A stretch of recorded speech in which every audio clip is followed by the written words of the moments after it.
انا بقى ليه مش حاسس بيك يا رب كأب؟ ده انا بزعل منك لما يجيني مرض، بزعل منك لما الدنيا تلطش معايا، بزعل منك لما الصحة تروح، بزعل منك لو ابني مات، بزعل منك لو حصلت حادثة لمراته، بزعل منك لو مراتي ماتت قبلي، بزعل منك لو ابني سقط في الجامعة، بزعل منك لو عربيته اللي شقي عشان يجيبها عمل بيها حادثة وراحت. بزعل منك واقول ربنا ليه بيعمل كده؟ وليه ربنا بيسمح بكده؟ وليه ربنا متقل ايده علينا؟ وليه ربنا مش بيرحم؟ وليه ربنا مش بيحن علينا؟ وليه ربنا قلبه قسي؟ عارف بتقول كده ليه؟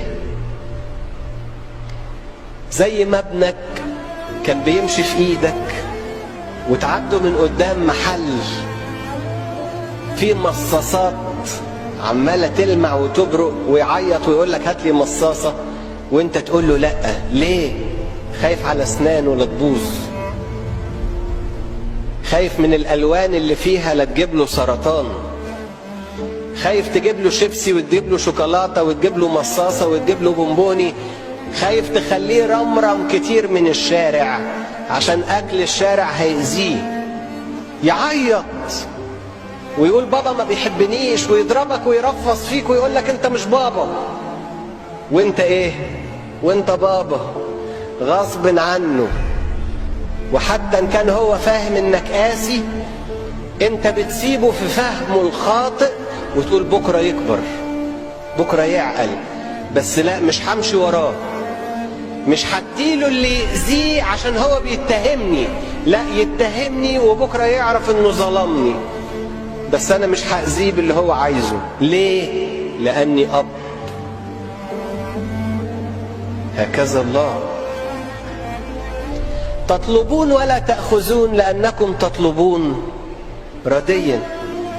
إن كان ربنا أب حقيقي، طب ما أنا طلبت منه أطلع الأول على الجمهورية وما طلعنيش، فين بقى المحبة؟ إيه يعني اللي يبسط ربنا إن أنا أعيش حياتي تعبان بمرض؟ إيه اللي يفرح ربنا في الحكاية دي عشان يسيبني متعذب العذاب اللي أنا فيه؟ قول زي ما تقول، لكن هو شايف إن الطريقة دي هي اللي هتوصلك للأبدية.